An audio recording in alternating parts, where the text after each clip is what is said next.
옛날 옛적에 위대하고 유난히 의로운 세 왕이 있었어요.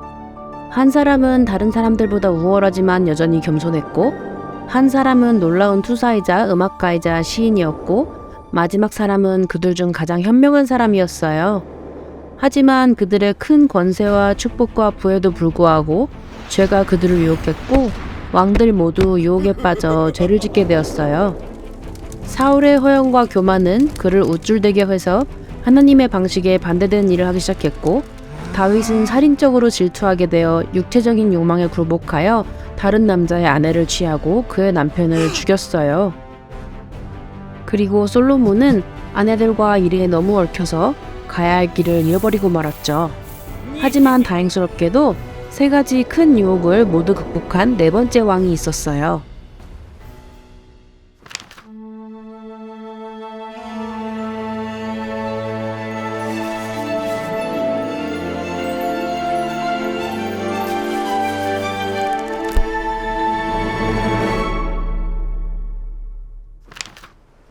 예수님은 아름다운 침례를 받으신 후 영의 인도를 받아 세상과 물리적으로 분리되어 광야에서 40일 동안 기도하고 금식하며 위대한 성역을 준비하면서 하나님께 더욱 가까이 가셨어요.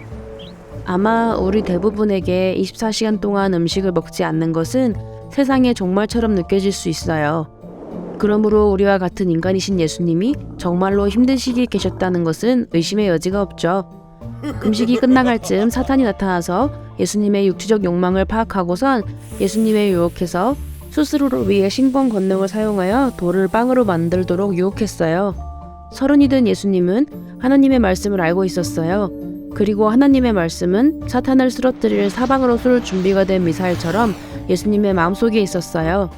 그래서 이 시험이 시작되고 예수님은 신명기에 나오는 완벽한 대답을 하셨어요. 사람은 빵만으로 사는 것이 아니라 하나님의 입에서 나오는 모든 말로 살아야 한다.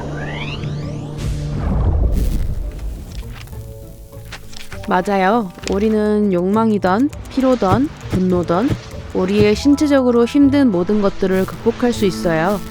그리고 금식은 우리가 그것들을 성취할 수 있도록 도와줘요. 이번엔 두 번째 시험이에요. 교만과 허영심이라는 보편적인 죄악을 다룰 거예요. 이를 위해 예수님은 가장 장관을 이루는 곳 중 하나인 성전의 꼭대기에 계셨어요. 뱀 같은 사탄은 그리스도의 신성의 의문을 제기하며 만약 당신이 하나님의 아들이고 당신이 뛰어내린다면 천사들이 당신을 잡을 뿐만 아니라 모든 사람들에게 당신이 완전히 놀라워 보일 것이고 그러면 그들은 당신이 정말 하나님의 아들이라는 것을 빠르게 알게 될 거야 라고 말했어요. 그러나 예수님은 자신이 누구인지 알고 계시며 교만과는 정반대의 모습을 보여주셨어요. 예수님은 모세의 말을 인용하셨어요. 내 하나님 여호와를 시험하지 말라. 마지막으로 사탄은 모든 것을 쏟아부었어요. 말 그대로 예수님에게 모든 세속적인 재산과 부를 제공하는 것이었죠. 하지만 그것들을 정말 받으셨을까요? 아마 가난한 목수는 적어도 받고 싶다고 생각해봤을지 몰라요. 하지만 예수님은 위대하고 강력한 목소리로 사탄을 잡아라 오직 하나님만이 계시다 라며 예수님은 사탄을 멀리 쫓아내셨어요. 우리의 진정한 왕으로서 예수님이 우리에게 가장 먼저 보여주신 것 중 하나가 위대한 왕들이 범한 이 세 가지 죄에 희생하는 방법이라는 것이 놀랍지 않아요? 하지만 우리 사람들은 끈끈이처럼 될 수 있어요. 죄는 어느 곳에서나 우리를 유혹해요. 초콜릿 도넛을 아침으로 3개나 먹어서 배가 부른데 하나가 더 있네? 더 먹을까? 하고 고민하는 것처럼 예수님도 유혹을 받으셨어요. 그래서 우리가 유혹을 느끼는 것이 죄가 아니라는 것을 알려주셨죠. 그분이 우리에게 보여주신 것처럼 우리는 자신과 세상 사이에 거리를 둘 수 있어요. 때로는 물리적 거리가 있고 때로는 조용한 시간이 있죠. 기도와 하나님의 말씀이 우리에게 필요한 장벽을 만들어줘요.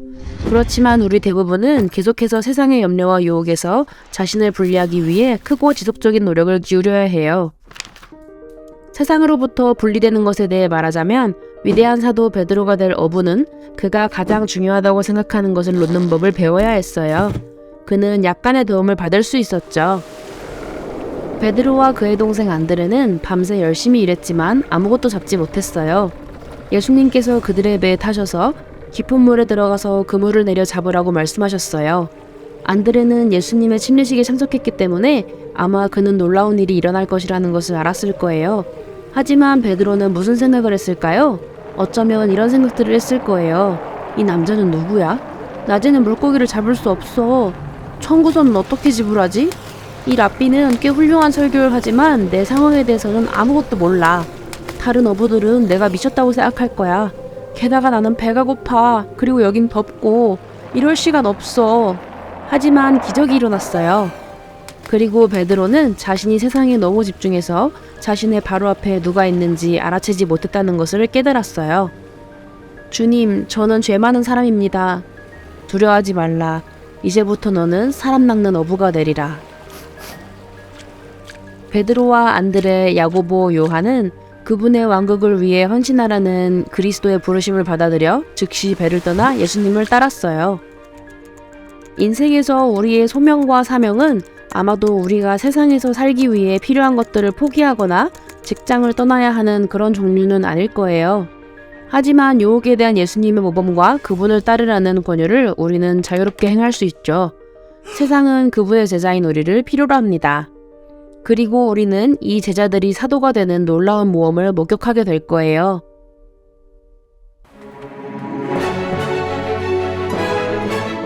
이 영상을 재밌고 유익하게 보셨길 바래요. 이제 여러분이 직접 경전과 그 뒤의 이야기까지도 공부할 차례예요. 계속해서 배우고 싶다면 말씀에 말씀을 더하고 와서 나를 따르라와 함께 하세요.